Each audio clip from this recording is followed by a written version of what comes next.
Hello friends, welcome to சிந்தனைசமையல். இன்றைக்கி சிந்தனைசமையல் நம்ம என்ன பார்க்க போகிறோம்னா பரங்கிக்காய் பாயசம்.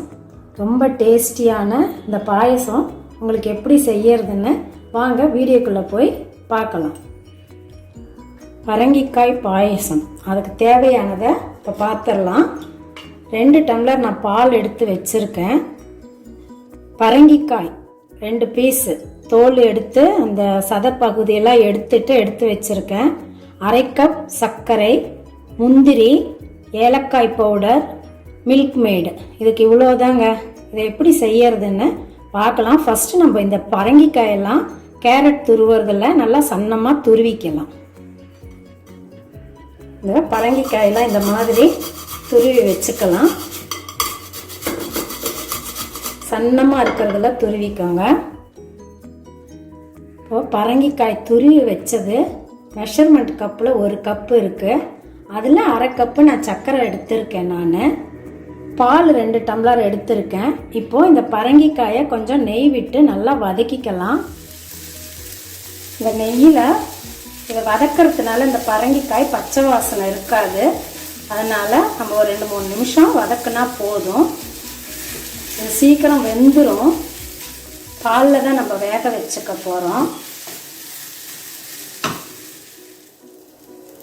இப்போ இந்த பரங்கிக்காய் நல்லா வதங்கிடுச்சு.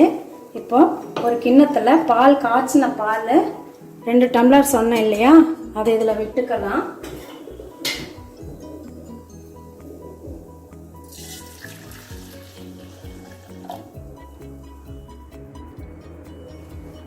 இப்போ இந்த பாலில் இந்த பரங்கிக்காயை வதக்கி வச்சுருக்கோம் இல்லையா, இதையும் இது கூட சேர்த்திக்கலாம்.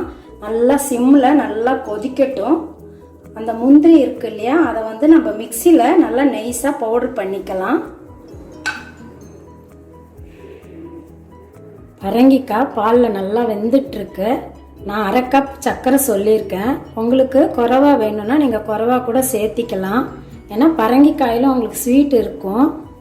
மில்க்மெய்டும் கொஞ்சம் போடுறதுனால சர்க்கரை அவங்கவுங்களுக்கு தேவையானதை நம்ம போட்டுக்கலாம். நான் 1/2 கப்பு போடுறேன். உங்களுக்கு தேவையானதை நீங்கள் வேணும்னா ஜாஸ்தியாகவோ குறைச்சியோ சேர்த்திக்கலாம். இப்போது இந்த முந்திரியை நம்ம மிக்சி ஜாரில் போட்டு பவுடர் பண்ணிக்கலாம். அது கூட சேர்த்தணும். இதை மிக்சியில் பவுடர் பண்ணி எடுத்துக்கலாம்.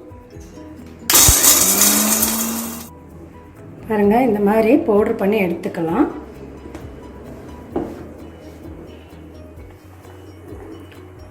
பரங்கிக்காய் நல்லா வெந்துட்டுருக்கு பார்த்தீங்களா. இப்போ இந்த முந்திரி பவுடர் அதில் போட்டுடலாம். நம்ம கலர் எதுவுமே சேர்க்கலை. எவ்வளோ எல்லோ கலராக நல்லா இருக்கு பாருங்கள். இது கேரட் பாயசம் மாதிரியே இருக்கும். முந்திரி பவுடர் பண்ணி போடுறதுனால நீங்கள் திருப்பி வறுத்தெல்லாம் கூட போட வேண்டாம். இப்போ இந்த முந்திரி பவுடரை போட்டுட்டு நல்லா கலக்கிக்கலாம் கட்டி இல்லாமல்.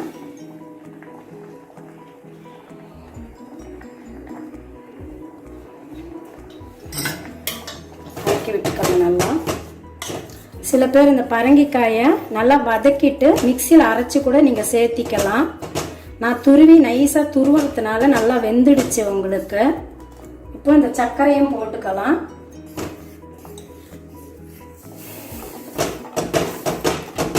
நல்லா ஒரு 5 நிமிஷம் கொதிக்கட்டும். பரங்கிக்காயெல்லாம் நல்லா வெந்துடுச்சு. சர்க்கரை போட்டு ஒரு 5 நிமிஷம் கொதிச்சா போதும். இப்போது சர்க்கரை போட்டு 5 நிமிஷம் கொதிச்சிடுச்சு. ஏலக்காய் பவுட்ரு கொஞ்சம் போட்டுக்கலாம். மில்க்மெய்டையும் 2 டீஸ்பூன் எடுத்து வச்சுருக்கேன். இப்போ ஸ்டவ் ஆஃப் பண்ணிடலாம். இந்த மில்க்மெய்டும் இதோட விட்டுக்கலாம். சூப்பரான பரங்கிக்காய் பாயசம் ரெடி ஆயிடுச்சுங்க.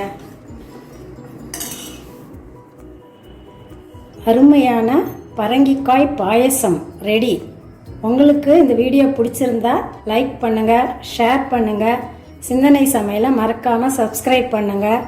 கூடவே அந்த பெல் பட்டனையும் மறக்காமல் தட்டி விட்டுருங்க. நெக்ஸ்ட் வீடியோவில் பார்க்கலாம். பாய்.